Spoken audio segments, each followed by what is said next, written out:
Jemaat yang terkasih di dalam Kristus, mari bersama-sama kita menundukkan kepala kita. Kita memohon akan pimpinan Tuhan.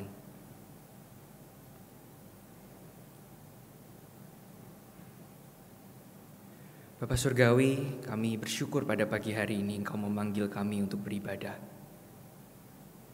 Dan kami tahu betul bahwa Engkau mengaruniakan kepada kami Roh Kudus yang diam di dalam diri kami, yang menyanggupkan kami dan menuntun kami, membuka hati dan juga pikiran kami untuk menerima kebenaran firman-Mu.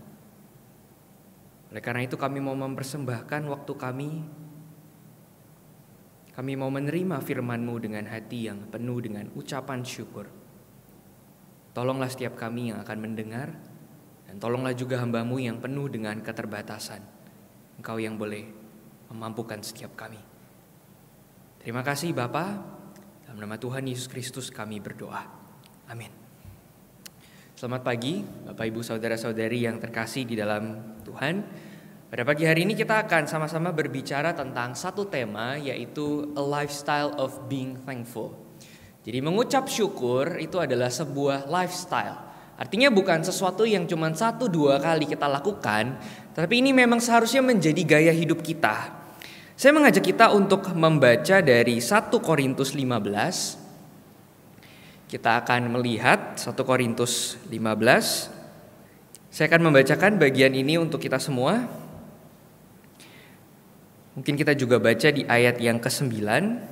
Karena aku adalah yang paling hina dari semua rasul, kata Paulus, bahkan tidak layak disebut rasul sebab aku telah menganiaya jemaat Allah. Tetapi karena kasih karunia Allah, aku adalah sebagaimana aku ada sekarang, dan kasih karunia yang dianugerahkannya kepadaku tidak sia-sia. Sebaliknya aku telah bekerja lebih keras daripada mereka semua, tetapi bukannya aku, melainkan kasih karunia Allah yang menyertai aku. Lalu kita akan membaca satu bagian firman Tuhan yang lain dari surat Ibrani, pasal yang ke-12, ayat yang ke-28 hingga ayat yang ke-29.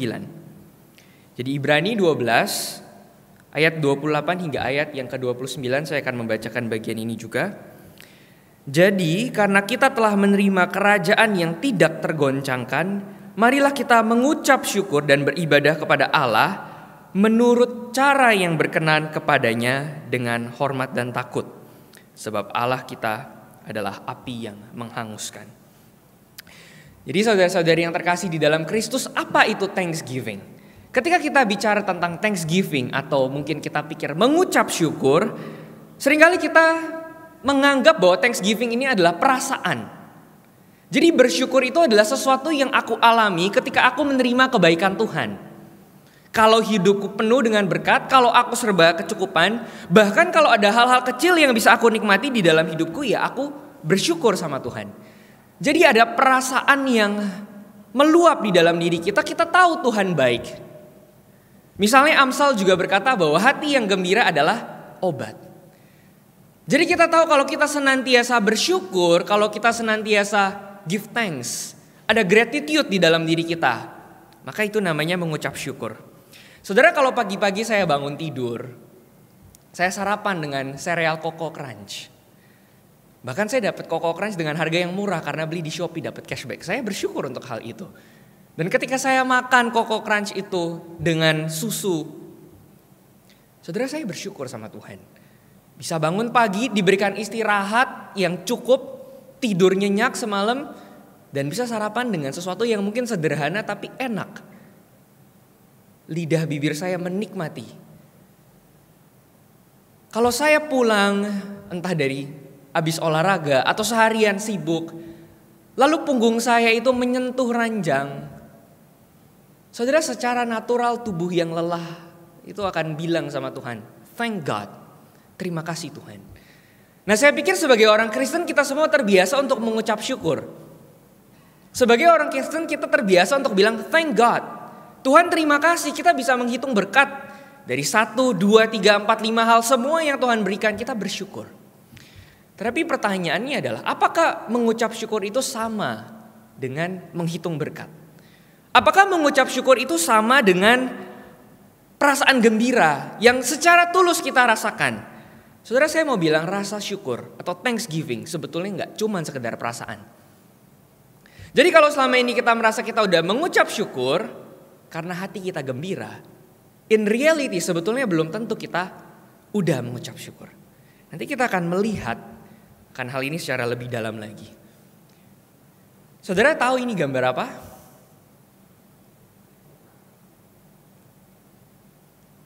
Saudara, ini adalah gambar anak-anak remaja berada di rumah sakit. Mereka sedang memegang sebuah foto. Beberapa tahun yang lalu kita itu sempat dihebohkan. Ada sebuah berita di Thailand. Jadi sekelompok tim sepak bola yang isinya adalah anak-anak remaja tersesat di gua. Jadi mereka mencoba untuk mungkin berpetualang masuk gitu ya. Have fun, didampingi oleh seorang pelatih. Tapi ketika mereka masuk ke gua, rupanya curah hujan itu tiba-tiba jadi besar. Dan air itu mengalir dengan begitu derasnya. Sehingga apa? Sehingga mereka terperangkap. Kita ikutin beritanya. Lalu berapa lama mereka terjebak di dalam gua itu? 18 hari.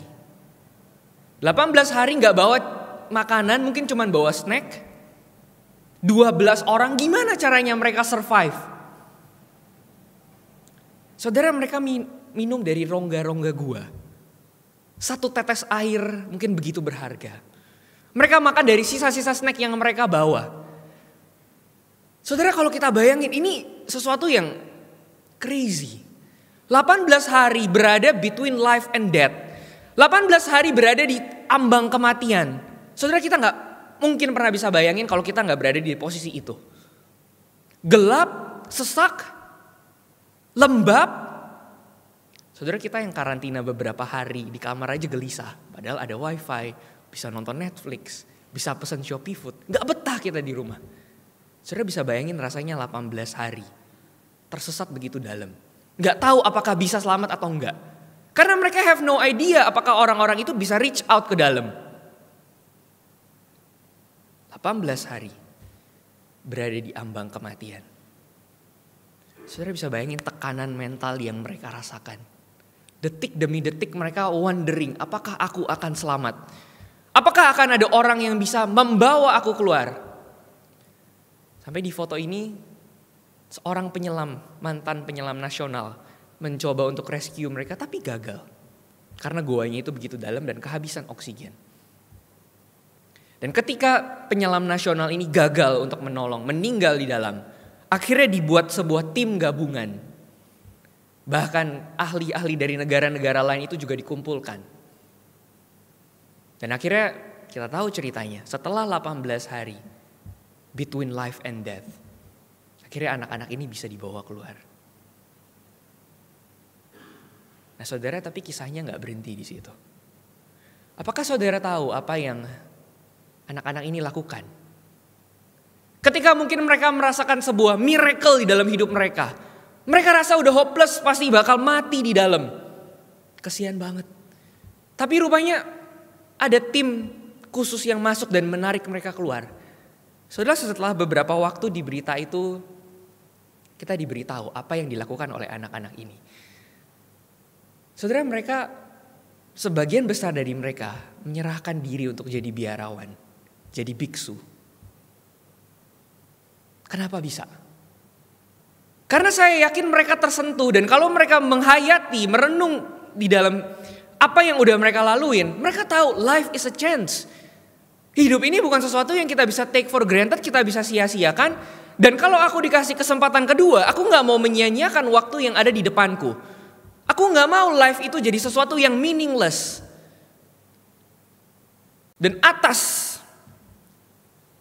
anugerah, second chance yang mereka dapatkan, secara natural, manusia itu kemudian menghargai hidup. Dan mereka mungkin pikir kalau mereka jadi biarawan, ini adalah satu bentuk pengabdianku yang terbaik. Saudara, cerita yang menyentuh. Kalau saya boleh pinjam cerita ini dan kita menarik ke dalam pengalaman kita sebagai orang Kristen. Kalau saya boleh mengalegorikan cerita ini, saudara, bukankah setiap kita sebetulnya tersesat. Di dalam hidup yang gelap. Dan kita tahu Tuhan itu menyelamatkan kita, datang menyelamatkan kita. Dan Bapa mengutus anaknya yang tunggal untuk mati di atas kayu salib menyelamatkan kita. Kita diberi anugerah keselamatan. Tapi pertanyaannya adalah apakah kita sungguh-sungguh mengerti apa itu keselamatan? Saudara, banyak orang Kristen yang mungkin gak memahami apa itu keselamatan. Banyak orang Kristen yang mungkin merasa anugerah itu cukup. Diselamatkan itu cukup.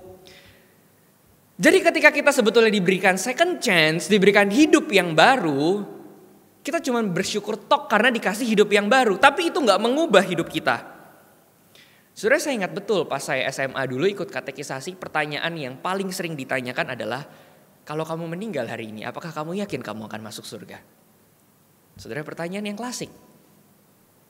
Dan pertanyaan ini tuh ditanyakan ke kita, kenapa? Supaya kita tahu, kita itu diselamatkan 100% completely karena anugerah. Tapi seringkali kita take for granted. Karena udah diselamatin, karena 100% karena anugerah, karena yang penting percaya, tekanan kita cuma di situ doang. Kita lupa bahwa sebetulnya keselamatan itu gak ada artinya kalau setelah kita selamat hidup kita gak berubah. Jadi yang penting itu sebetulnya bukan keselamatannya, tetapi apa yang kita lakukan di dalam hidup kita after we believe. Saudara, kita selalu bersyukur karena kita diselamatkan. Tetapi apakah setelah diselamatkan hidup kita itu jadi lebih meaningful? Saya mau bilang kalau kita menerima keselamatan, jadi orang Kristen tapi hidup kita gak berubah, mungkin kita gak mengerti apa artinya diselamatkan. Mungkin secara fenomena kita bisa mengucap syukur melalui mulut bibir kita. Kita bisa berdoa, bahkan ketika kita pengakuan dosa kita tahu Tuhan mengampuni dosa kita. Ketika kita perjamuan kudus, kita duduk semeja dengan Tuhan, kita tahu Tuhan begitu menyayangi kita. Kita yang hina boleh dibawa untuk duduk bareng sama Dia. Tapi kita juga tahu perjamuan kudus itu bukan cuma bicara aku bersyukur bisa duduk semeja sama Tuhan. Tetapi ini bicara tentang sebuah responsibility. Ketika aku udah duduk semeja sama Tuhan, ketika aku yang hina diangkat jadi anaknya, apakah kemudian aku gak meng-appreciate life? Apakah kemudian aku gak gelisah kalau hidupku itu cuma begitu-begitu aja? Ketika kita diberikan second chance, ketika kita diberikan hidup yang baru, ketika kita diberikan kesadaran yang baru, bukankah di situ Tuhan memberikan tanggung jawab yang harus kita pikul di dalam hidup kita? Saudara, seringkali kita itu hidup di antara ungratefulness, artinya kita gak bersyukur, dan satu lagi di antara terlalu cepat puas. Jadi kalau kita bicara tentang ungrateful, kita bicara tentang kita gak mengucap syukur, seringkali kita itu pikir ini adalah orang-orang yang mengeluh terus. Ini adalah orang yang selalu membanding-bandingkan hidup mereka dengan hidup orang lain yang lebih diberkati. Ketika kita gak bersyukur, artinya kita gak menghitung berkat yang Tuhan berikan. Bersungut-sungut, selalu playing victim, merasa jadi korban, merasa selalu kurang. Ini adalah orang-orang yang ungrateful. Ini adalah orang-orang yang gak pernah giving thanks. Tetapi apakah orang-orang yang gak giving thanks cuman adalah orang-orang yang ini? Orang-orang yang dengan mulut bibir mereka gagal atau ya memang mereka gak pernah giving thanks sama Tuhan. Yang perasaan mereka itu selalu mengeluh dan komplain. Apakah orang-orang yang ungrateful adalah orang-orang yang seperti ini? Saudara, rupanya di sisi lain ada juga tipe orang yang ungrateful.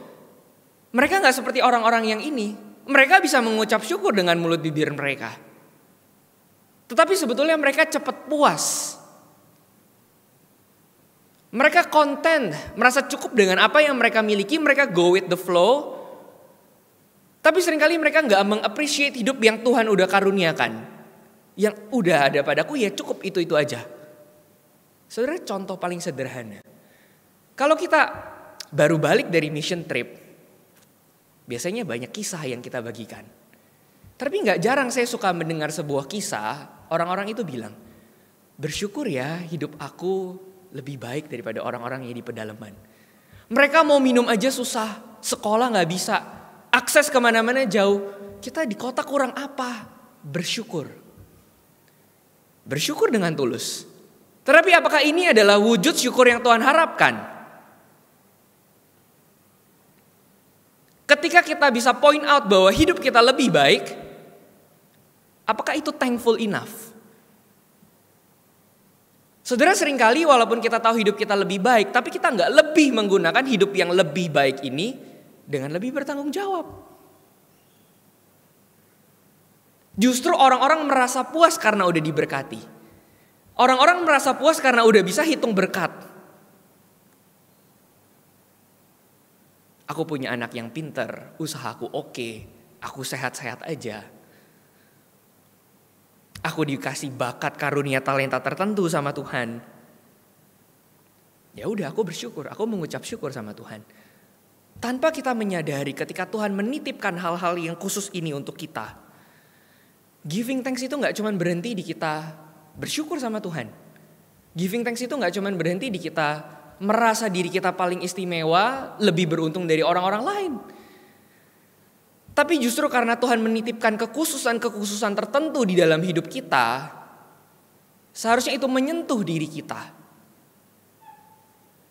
Dan kita memberi diri untuk dipakai Tuhan lebih dan lebih lagi. Oleh karena seringkali kalau kita boleh jujur, kita ini adalah orang-orang yang diselamatkan. Tetapi apakah bukti nyata dari keselamatan itu bisa kita lihat, bisa kita alami dan kita rasakan di dalam hidup kita? Saudara, seorang pendeta dari New York, Timothy Keller itu berkata, gratitude, perasaan bersyukur, itu berbeda dengan thanksgiving. Gratitude itu adalah sesuatu yang kita rasakan. Gratitude itu adalah sebuah perasaan gembira, perasaan bahagia. Kita tahu kita itu fortunate, kita tahu kita itu blessed. Tapi seringkali gratitude itu cuma berhenti di situ. Sedangkan Thanksgiving itu adalah sesuatu yang kita lakukan. Thanksgiving itu adalah sesuatu yang kita lakukan dengan hidup kita dan melalui hidup kita ketika kita merasa grateful. Saudara, jadi sebuah perbedaan yang harus kita pahami. Kalau selama ini kita pikir giving thanks itu artinya kita bisa berdoa sama Tuhan, kita mengucap syukur karena berkat yang Tuhan berikan, saudara, that's not enough. Saudara, berapa banyak orang Kristen yang merasa diberkati, tapi gara-gara berkat yang Tuhan berikan justru jadi jauh sama Tuhan. Berapa sering kita tahu berkat itu bisa menjadi berhala di dalam hidup kita, meskipun kita giving thanks. Dan meskipun Amsal bilang hati yang gembira itu adalah obat bagi jiwa kita, berapa banyak orang yang merasa hidupnya gembira, nyaman, sebetulnya menyia-nyiakan setiap detik yang Tuhan karuniakan untuk dia. Gak pernah menyadari tanggung jawab, responsibility, gifts secara khusus yang Tuhan titipkan untuk dia. Saudara, jadi apa yang harus kita lakukan? Kalau kita melihat ke dalam hidup kita, apa yang harus kita lakukan? Panggilan kita mungkin sebagai orang tua. Seringkali kalau kita punya anak yang lucu, kita cemek-cemek pipinya. Anak kita cakep, anak kita ganteng, kita cemek-cemek pipinya, kita bersyukur. Dan kita pikir bersyukur itu ya begitu. Ketika orang-orang memuji anak kita, orang-orang itu senang main sama anak kita yang cute. Saudara, sebagai orang tua kita pasti bangga, bersyukur. Tapi kalau bicara tentang Thanksgiving itu gak berhenti di situ. Bicara Thanksgiving kita terus-menerus nanya sama Tuhan sebagai orang tua. Am I a good dad? Am I a good mom? Apakah ketika aku dititipkan privilege, kepercayaan yang mulia untuk punya anak, aku betul-betul bertanggung jawab. Aku betul-betul responsible. Ini titipan Tuhan. Bukan pribadi yang terus-menerus bisa aku kekang. Apakah aku memberi ruang bagi anakku untuk tumbuh sebagaimana Tuhan menghendaki? Ketika kita dititipkan banyak hal, pekerjaan, pelayanan, saudara, saya bisa sebut begitu banyak hal dan kita tahu ada begitu banyak hal yang Tuhan titipkan. Apa yang kita lakukan dengan semuanya itu? Oleh karena itu kita bisa memahami bahwa thanklessness, kegagalan untuk hidup di dalam lifestyle thanksgiving itu bukan cuma bicara tentang kita gagal untuk mengucap syukur. Karena saya percaya mengucap syukur itu gampang. Apalagi kita sebagai orang Kristen, kita terlatih untuk mengucap syukur. Kita terlatih sebelum berdoa, bahkan kita diajarin untuk mengucap syukur dulu. Tuhan terima kasih atas hari ini. Tuhan terima kasih hari ini aku boleh makan minum dengan baik. Kita selalu mengawali doa dengan thanksgiving, dengan ucapan syukur. Tetapi kita tahu thanklessness, kegagalan untuk punya lifestyle selalu thanksgiving itu gak selalu bicara tentang kita gagal untuk mengucap syukur. Dalam arti bibir mulut kita itu gak bisa ngomong. Bukan. Thanklessness itu kalau kita lihat di dalam Alkitab selalu berbicara justru tentang kegagalan kita untuk responsible, untuk mengappreciate hidup yang Tuhan udah karuniakan kepada kita. Kalau kita lihat misalnya ke pribadi Esau, saudara, ada something wrong di dalam hidup dia. Dia menukar hak kesulungan, privilege yang seharusnya diberikan kepada dia untuk semangkuk makanan. Dan surat Ibrani itu bilang Esau adalah orang yang nafsunya rendah. Tuhan kasih yang lebih bagus, dia gak pengen. Ini adalah bentuk ungratefulness. Tuhan kasih privilege, Tuhan kasih kesempatan yang lebih besar, dia gak pengen. Dia puas hidup begitu-begitu aja. Kalau kita lihat lagi misalnya di dalam cerita tentang perumpamaan tentang talenta, Tuhan menitipkan ke setiap kita talenta-talenta tersentuh. Ada yang dikasih 1, ada yang dikasih 3, ada yang dikasih 5, ada yang mungkin dikasih 10. Saudara, orang yang dikasih 1 talenta, apakah dia gak bersyukur? Dikasih 1 talenta, dia realize ini adalah kepercayaan, kehormatan yang Tuhan berikan. Dan mungkin dia pikir ya udah, aku terima aja. Tapi dia nggak pernah mengembangkan apa yang Tuhan kasih. Dan Alkitab itu menggambarkan dia mengubur potensi diri yang Tuhan kasih. Dan ketika si Tuhan itu datang mengunjungi, apa yang dikatakan? Kamu adalah hamba yang jahat. Aku kasih kehormatan ke kamu. Kamu nggak pakai itu benar-benar. Saudara, thanksgiving bukan cuma bicara tentang ucapan. Ini bicara tentang responsibility yang serius yang harus kita jalani. Ini bicara tentang kita gak bisa take life for granted. Oleh karena itu kita akan melihat ayat yang kita baca tadi.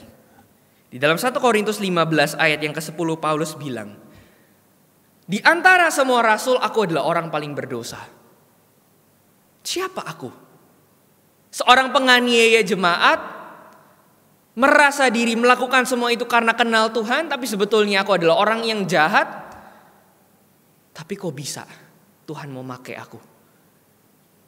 Tapi kok bisa Tuhan menarik aku dari kehidupan yang hopeless? Dan ketika Paulus menerima kesempatan itu, apakah dia cuma berhenti mengucap syukur? Tuhan terima kasih engkau telah menyelamatkan aku. Apakah dia stop di situ? Dia bilang di antara semua orang aku paling berdosa. Tapi justru karena itu, karena aku sadar aku orang paling berdosa, Tuhan menyelamatkan aku dan Tuhan kasih aku kesempatan. Gak mungkin aku sia-siain privilege ini. Aku akan pakai semua yang ada pada diriku untuk menyenangkan hati Tuhan. Jadi implikasi dari thanksgiving, implikasi dari merasa Tuhan sayang sama dia, adalah dia bekerja sekeras-kerasnya untuk Tuhan. Dia bilang anugerah Tuhan gak mungkin aku sia-siain. Saudara, dia gak puas kalau anugerah Tuhan yang begitu limpah, begitu besar di dalam dirinya nganggur begitu aja. This is thanksgiving. Dan kalau kita lihat lagi ke surat Ibrani, apa yang dikatakan oleh surat Ibrani? Marilah kita datang kepada Tuhan dan kita beribadah dengan cara yang berkenan di hadapannya. Mengucap syukur dan beribadah dengan cara yang berkenan di hadapannya, dengan takut dan gentar. Saudara, ini clear, kita harus paham. Mengucap syukur dengan cara yang benar dan berkenan di hadapan Tuhan.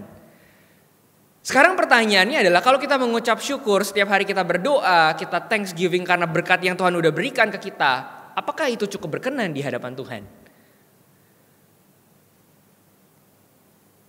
Meskipun seperti pujian yang kita sering nyanyikan, kita menghitung berkat satu persatu. Apakah itu cukup berkenan di hadapan Tuhan?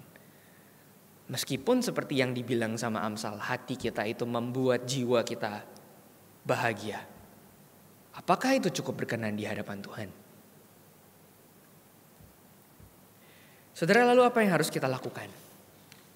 Kita sadar kita hidup di tengah dunia yang jahat. Waktu yang jahat. Di dalam surat Efesus Paulus bilang time is evil. Karena time is evil, Paulus bilang kita harus mempergunakan waktu kita dengan bijak. Mempergunakan waktu dengan bijak.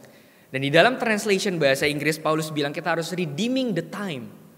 Menebus waktu yang ada di hadapan kita. Saudara, orang yang telah diselamatkan, kita ini. Meskipun kita menerima anugerah, kita hidup di tengah-tengah waktu yang jahat. Dan keselamatan Tuhan di tengah-tengah waktu yang jahat, apa artinya? Seringkali kita mendapati meskipun kita udah diselamatkan, di tengah-tengah waktu yang jahat kita juga hanyut. Setiap detik iblis itu merampas begitu banyak hal dari kita. Jadi kalau kita gak intentionally meredeem waktu, menggunakan waktu itu untuk betul-betul make use of our life, saudara gak heran kita gak bertumbuh. Gak heran hidup kita adalah hidup yang selalu go with the flow. Kita miss setiap kesempatan yang Tuhan berikan. Kita miss setiap bakat, talenta, hal-hal tertentu yang Tuhan titipkan ke kita. Dan saudara, kata redeem ini adalah sesuatu yang menarik. Redeem, menebus. Saudara, kalau kita belanja online, dan saya percaya sekarang yang belanja online gak cuma ibu-ibu, tapi bapak-bapak juga belanja online. Kalau kita belanja online, kita ke marketplace, kita buka aplikasi, voucher itu harus di-redeem, harus diklaim, harus dipencet. Dan setelah kita klaim, kita harus pakai sesuai dengan waktu yang ditentukan. Kita harus ambil voucher itu dan kita harus pakai sesuai jangka waktu yang ditentukan. Itu namanya redeem. Menggunakan, diambil terus digunakan intentionally. Karena kalau periodenya lewat, vouchernya hangus, kita gak bisa pakai lagi. Dan kita tahu kalau lagi ada waktu-waktu tertentu, vouchernya itu diskonnya gede, kita harus cepat-cepat redeem dan kita harus cepat-cepat pakai. Gak boleh miss. Kesempatan itu betul-betul harus kita seize, harus kita ambil. Harus kita genggam. Saudara, Alkitab menggambarkan, kita menggunakan waktu tuh harus seperti itu. Gak boleh kita nyantai terus menerus. Waktu itu adalah sesuatu yang harus kita genggam. Intentionally kita ambil kesempatan-kesempatan yang Tuhan berikan. Karena time is evil. Kalau kita gak intentionally hidup dengan kesadaran itu, kalau kita gak intentionally hidup dengan kesadaran bahwa kita udah diselamatkan dan kita punya responsibility yang besar, kita akan selalu go with the flow dan kita gak sadar setiap waktu yang iblis curi dari hidup kita. Kita gak sadar setiap dosa yang kita nikmatin membuat kita semakin hari semakin menyia-nyiakan anugerah yang Tuhan karuniakan. Selagi kita punya waktu, apakah kita bersyukur? Kalau kita duduk pagi hari ini mendengarkan firman Tuhan, apakah kita bersyukur? Apakah kita betul-betul seize the time?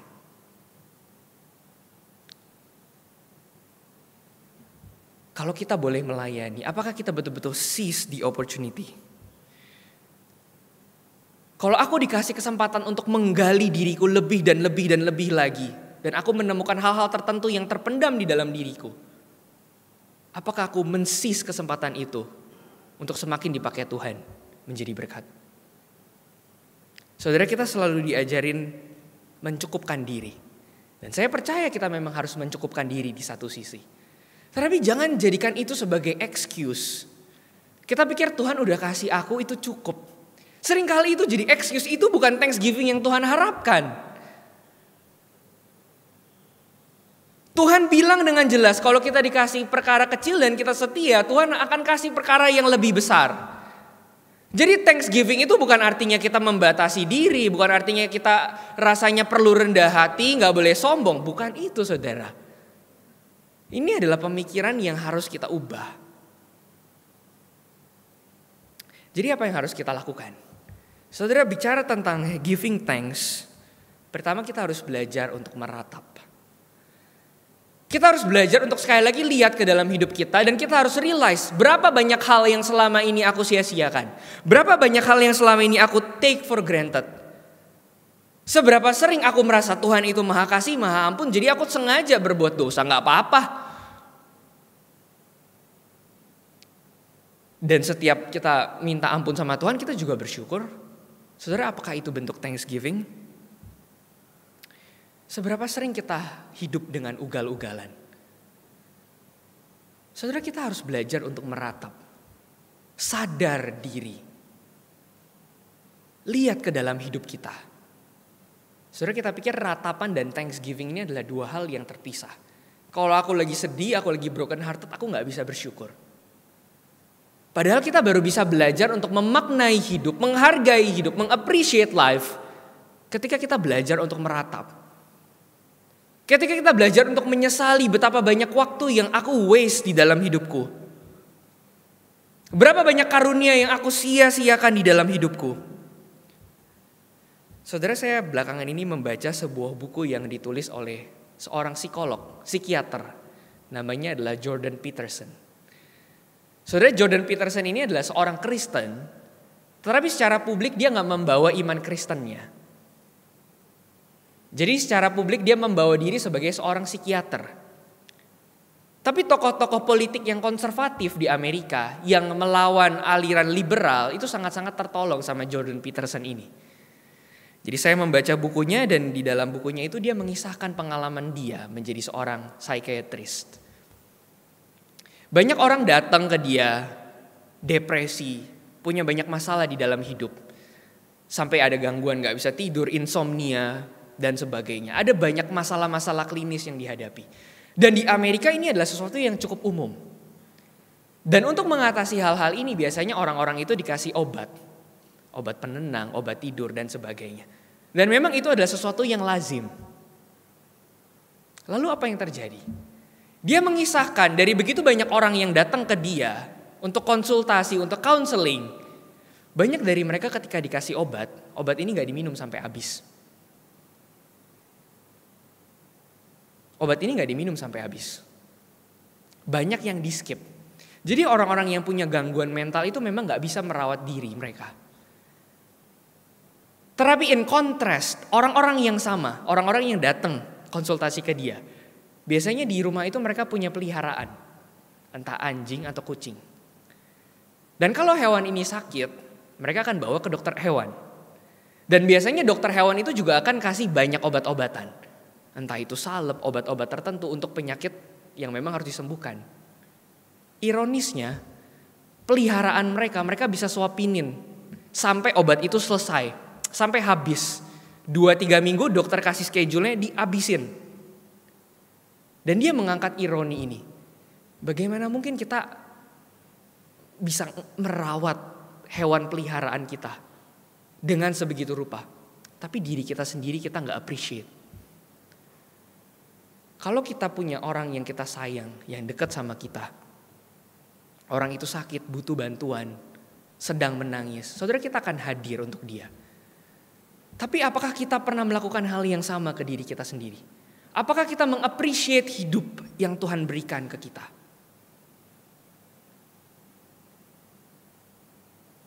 Seringkali enggak. Kita harus meratapi kondisi kita yang seperti ini. Dan yang kedua, kita harus belajar untuk kembali lagi membuka tangan kita. Kita harus belajar untuk bangkit kalau Tuhan kasih second chance. Itu adalah bentuk thanksgiving kita, mau menerima kesempatan yang Tuhan berikan. Dan yang terakhir, setelah kita belajar untuk bangkit, kita harus belajar untuk melatih diri.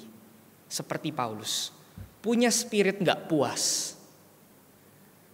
Kalau Tuhan menitipkan kepada diriku di dalam hidupku 10 talenta, tapi aku cuman baru pakai 5, aku harus belajar gak puas. Aku harus belajar untuk gelisah. Saudara, gimana mungkin kita bisa give thanks sama Tuhan kalau kita tahu kita belum dipakai sama Tuhan secara maksimal?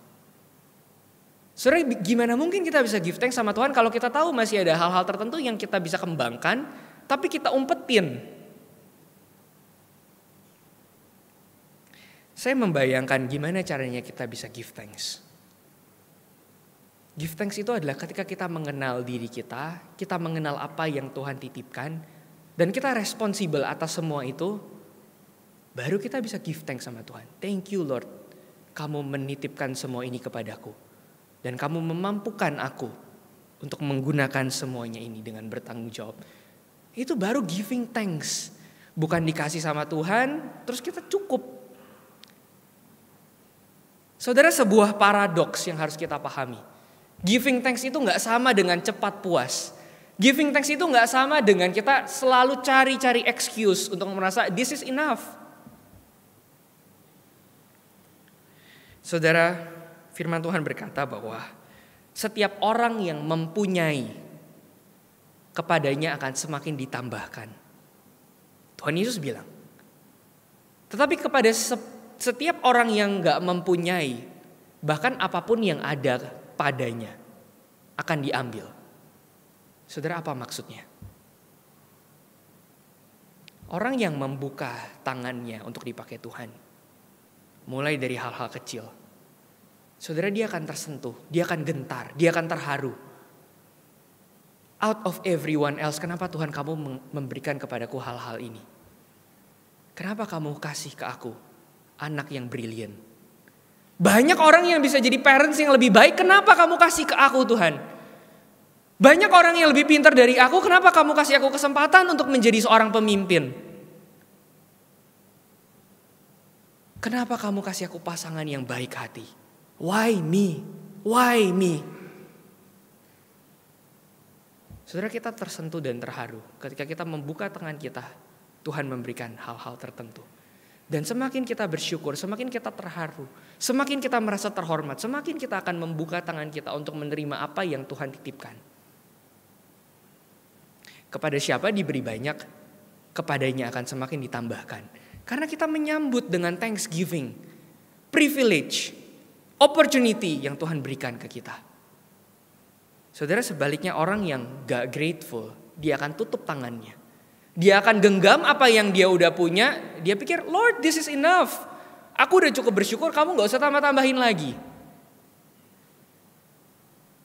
Dan karena dia pikir ini udah cukup, dia menggenggam dengan begitu erat. Saudara, akhirnya ini jadi sebuah obsession. Kita tahu apa yang kita genggam terlalu erat itu akan menguasai kita. Apa yang ada pada kita juga akan diambil. Dan kita menutup tangan kita, gak pernah memberikan diri lebih dan lebih lagi untuk apa yang Tuhan kehendaki. Lifestyle of thanksgiving. Ini gak cuma bicara tentang Tuhan terima kasih engkau memberkati aku dengan banyak hal. Apakah kita membuka tangan kita seperti Paulus? Bekerja dengan lebih giat lagi. Apakah kita beribadah dan mengucap syukur dengan cara yang berkenan di hadapan Tuhan? Saudara, cuma setiap kita yang tahu. Tetapi ketika Tuhan kasih anugerah pada pagi hari ini, kita punya kesadaran ini. Mari kita thanksgiving, membuka hidup kita untuk senantiasa dipakai oleh Dia. Mari kita bersama-sama berdoa.